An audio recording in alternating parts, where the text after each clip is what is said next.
Quick 25ಗೆ ಸ್ವಾಗತ. ನಾನು ಮಧುಶ್ರೀ. ಈ ಕ್ಷಣದ 25 ಸುದ್ದಿಗಳನ್ನು ಕ್ವಿಕ್ ಆಗಿ ನೋಡೋಣ. ಮುಡಾ ದಾಖಲೆ ಎತ್ಕೊಂಡು ಹೋಗಿದ್ದಾರೆ ಎಂಬ ಆರೋಪಕ್ಕೆ ಡಿಸಿಎಂ ಡಿಕೆ ಪ್ರತಿಕ್ರಿಯಿಸಿದ್ದಾರೆ. ಬೆಂಗಳೂರಿನಲ್ಲಿ ಮಾತನಾಡಿದ ಡಿಕೆ, ನನಗೆ ಗೊತ್ತಿಲ್ಲ, ಲೋಕಾಯುಕ್ತದ್ದು ನನಗೆ ಗೊತ್ತಿಲ್ಲ, ನಾನು ನೋಡಿಲ್ಲ, ಹೆಂಗ್ರೆ ಎತ್ಕೊಂಡು ಹೋಗಲು ಆಗುತ್ತೆ, ಆ ರೀತಿ ಆಗಿಲ್ಲ ಅಂತಂದ್ರು. ಮುಡಾ ಅಕ್ರಮ ಕರ್ನಾಟಕ ಕಂಡ ದೊಡ್ಡ ಹಗರಣ ಅಂತ ವಿಪಕ್ಷ ನಾಯಕ ಆರ್ ಅಶೋಕ್ ವಾಗ್ದಾಳಿ ನಡೆಸಿದ್ದಾರೆ. ಅಲ್ಲದೆ ಮುಡಾ ಹಗರಣದಲ್ಲಿ ಸಿಎಂ ಮತ್ತು ಅವರ ಕುಟುಂಬ ಶಾಮೀಲಾಗಿದೆ. ಕೇವಲ 14 ಸೈಟ್ಗಳಷ್ಟೇ ಅಲ್ಲ, ಬಡವರ ಸೈಟ್ಗಳು ಕೂಡ ಲೂಟಿಯಾಗಿವೆ. ಮುಡಾದಲ್ಲಿ 3 ರಿಂದ 4 ಸಾವಿರ ಕೋಟಿ ಅಕ್ರಮ ನಡೆದಿದೆ ಅಂತ ಆರೋಪಿಸಿದ್ದಾರೆ.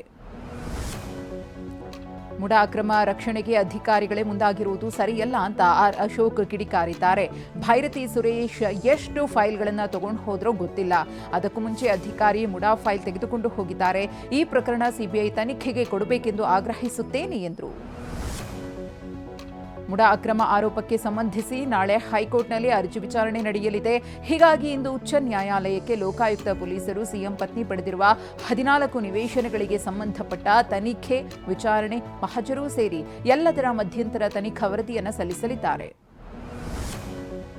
ಮಾಜಿ ಸಚಿವ ಎಚ್.ಡಿ. ರೇವಣ್ಣ ವಿರುದ್ಧ ಪ್ರೀತಂ ಗೌಡ ಪರೋಕ್ಷವಾಗಿ ವಾಗ್ದಾಳಿ ನಡೆಸಿದ್ದಾರೆ. 2024ರ ನಂತರ ವಾಸ್ತು, ದಿಕ್ಕು, ದೆಸೆ ಎಲ್ಲ ಬದಲಾಗಿದೆ. ಅದರ ಶ್ರೇಯಸ್ಸು ಹಾಸನ ಸಂಸದ ಶ್ರೇಯಸ್ ಪಟೇಲ್ಗೆ ಸಲ್ಲುತ್ತದೆ. ಶ್ರೇಯಸ್ ಅವರೊಂದಿಗೆ ಹೊಳೆ ನರಸೀಪುರದ ಶ್ರೇಯಸ್ಸು ಕೂಡ ಅಡಗಿದೆ ಅಂತ ಕಿಡಿಕಾರಿದ್ದಾರೆ.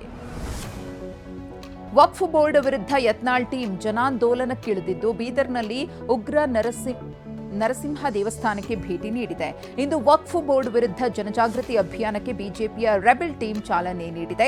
ಈ ತಂಡವು 5 ಜಿಲ್ಲೆಗಳಲ್ಲಿ ವಕ್ಫ್ ಬೋರ್ಡ್ ಕುರಿತ ಜನಜಾಗೃತಿ ನಡೆಸಲಿದೆ. ವಕ್ಫ್ ವಿರುದ್ಧ ಬಿಜೆಪಿ ಹೋರಾಟ ಕೈಗೊಂಡಿದೆ ಅಂತ ಮಾಜಿ ಸಚಿವ ಅರವಿಂದ ಲಿಂಬಾವಳಿ ಹೇಳಿದ್ದಾರೆ. ಬೀದರ್ನಲ್ಲಿ ಮಾತನಾಡಿದ ಲಿಂಬಾವಳಿ, ದೇಗುಲ, ಊರು, ರೈತರ ಜಮೀನು ವಕ್ಫ್ ಹೆಸರಿಗೆ ನಮೂದಾಗಿದೆ. ಹೀಗಾಗಿ ಯತ್ನಾಳ್ ನೇತೃತ್ವದ ತಂಡದಿಂದ ಜನಜಾಗೃತಿ ಹೋರಾಟವನ್ನು ಹಮ್ಮಿಕೊಂಡಿದ್ದೇವೆ ಎಂದಿದ್ದಾರೆ. ವಕ್ಫ್ ವಿಚಾರದಲ್ಲಿ ಸತ್ಯವನ್ನ ಜಾಸ್ತಿ ದಿನ ಮುಚ್ಚಿಡಲು ಆಗೋದಿಲ್ಲ ಅಂತ ಗೃಹ ಸಚಿವ ಡಾಕ್ಟರ್ ಜಿ ಪರಮೇಶ್ವರ್ ತಿಳಿಸಿದ್ದಾರೆ. ಬಿಜೆಪಿ ಅವಧಿಯಲ್ಲಿ 2900 ಎಕರೆಗೆ ನೋಟಿಸ್ ಜಾರಿ ಮಾಡಿತ್ತು. ಸಿದ್ದರಾಮಯ್ಯ ಅವಧಿಯಲ್ಲಿ 300 ಎಕರೆಗೆ ನೋಟಿಸ್ ಆಗಿದೆ. ಯಾರ ಅವಧಿಯಲ್ಲಿ ಹೆಚ್ಚು ನೋಟಿಸ್ ಜಾರಿ ಅಂತ ಗೊತ್ತಾಯ್ತಲ್ಲ ಅಂತಂದ್ರು. ಉಪಚುನಾವಣಾ ಫಲಿತಾಂಶ ಪಕ್ಷದ ಮೇಲೆ ಪರಿಣಾಮ ಬೀರಲ್ಲ ಅಂತ ವಿಪಕ್ಷ ನಾಯಕ ಆರ್ ಅಶೋಕ್ ಹೇಳಿದ್ದಾರೆ. ನಮ್ಮ ಸರ್ಕಾರ ಇದ್ದಾಗ 18 ಕ್ಷೇತ್ರಗಳ ಉಪಚುನಾವಣೆಯಲ್ಲಿ ಗೆದ್ದಿದ್ದೆವು. ನಂತರ ಸಾರ್ವತ್ರಿಕ ಚುನಾವಣೆಯಲ್ಲಿ ಸೋತೆವು. ಈ ಫಲಿತಾಂಶ ಕಾಂಗ್ರೆಸ್ ಸರ್ಕಾರದ ಅಕ್ರಮಗಳಿಗೆ ಕ್ಲೀನ್ ಚಿಟ್ ಅಲ್ಲ ಅಂತಂದ್ರು.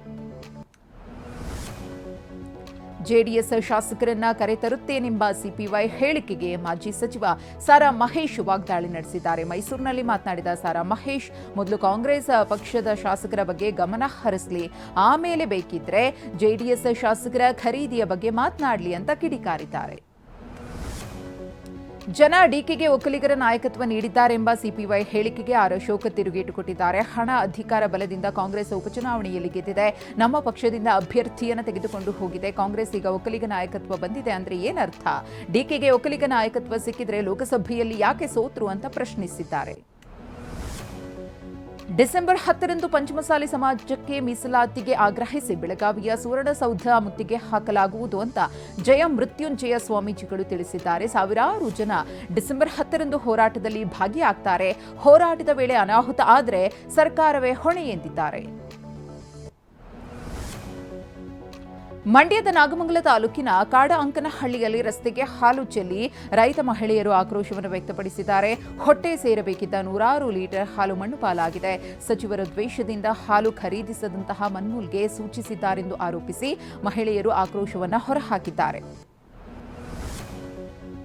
ಸಂಸತ್ತಿನಲ್ಲಿ ನಡೀತಾ ಇರುವ ಚಳಿಗಾಲದ ಅಧಿವೇಶನಕ್ಕೆ ಸೈಕಲ್ನಲ್ಲಿ ಬರುವ ಮೂಲಕ ತೆಲಂಗಾಣದ ಸಂಸದರೊಬ್ಬರು ಗಮನ ಸೆಳೆದಿದ್ದಾರೆ. ಅಪ್ಪಲನಾಯ್ಡು ಕಲ್ಲಿಸೆಟ್ಟಿ ಎಂಬ ಸಂಸದ ದೆಹಲಿ ಮಾಲಿನ್ಯದ ಬಗ್ಗೆ ಜಾಗೃತಿಯನ್ನು ಮೂಡಿಸಲು ಸೈಕಲ್ನಲ್ಲಿ ಬಂದಿರುವುದಾಗಿ ತಿಳಿಸಿದ್ದಾರೆ. ಮಹಾರಾಷ್ಟ್ರದ ಉದ್ಧವ್ ಠಾಕ್ರೆ ಬಣದ ಶಿವಸೇನಾ ಸಂಸದ ಸಂಜಯ್ ರಾವತ್ ಚುನಾವಣೆಯಲ್ಲಿ ಇವಿಎಂ ದೊಡ್ಡ ಸಮಸ್ಯೆಯಾಗಿದೆ ಎಂದಿದ್ದಾರೆ. ಬ್ಯಾಲೆಟ್ ಪೇಪರ್ ಮೂಲಕ ಮತ್ತೊಮ್ಮೆ ಚುನಾವಣೆ ನಡೆಸಿ ಇದೇ ಫಲಿತಾಂಶ ಬರುತ್ತಾ ನೋಡೋಣ ಅಂತ ಚಾಲೆಂಜ್ ಮಾಡಿದ್ದಾರೆ. ಜಗತ್ತಿನ ಅತಿ ಮಾಲಿನ್ಯಗೊಂಡಿರುವ ನಗರ ಎಂಬ ಹಣೆಪಟ್ಟಿ ಕಟ್ಟಿಕೊಂಡಿರುವ ರಾಷ್ಟ್ರ ರಾಜಧಾನಿ ದೆಹಲಿಯಲ್ಲಿ ನದಿ ಕೂಡ ಕಲುಷಿತವಾಗಿದೆ. ಕಳೆದ 1 ತಿಂಗಳಿನಿಂದಲೂ ಯಮುನಾ ನದಿಯಲ್ಲಿ ವಿಷಕಾರಿ ಬಿಳಿ ನೊರೆ ಕಂಡುಬರುತ್ತಿದ್ದು ಕ್ಷಣ ಕ್ಷಣಕ್ಕೂ ಆತಂಕ ಹೆಚ್ಚಾಗ್ತಿದೆ. ಜಮ್ಮು ಕಾಶ್ಮೀರದ ದೋಡಾ ಪ್ರದೇಶದಲ್ಲಿ ಭಾರೀ ಹಿಮಪಾತವಾಗಿದ್ದು ನಯನ ಮನೋಹರ ದೃಶ್ಯಾವಳಿಗಳು ಕಣ್ಮನ ಸೆಳೆಯುತ್ತಿದೆ.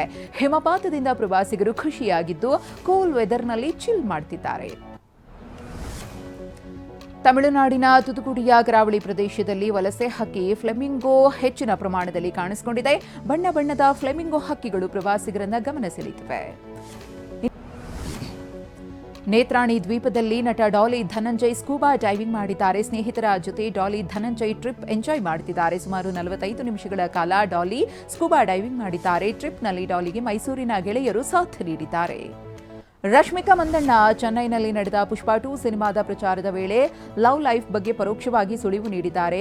ಭಾವಿ ಪತಿಯಾರೆಂಬ ಪ್ರಶ್ನೆಯನ್ನ ರಶ್ಮಿಕಾಗೆ ಕೇಳಲಾಗಿತ್ತು. ಈ ವೇಳೆ ಸ್ವಲ್ಪ ಹೊತ್ತು ಯೋಚಿಸಿದ ರಶ್ಮಿಕಾ ಬಳಿಕ ಅವರು ನಿಮಗೆಲ್ಲ ಗೊತ್ತು ಎಂದು ಸುಳಿವು ನೀಡಿದ್ದಾರೆ.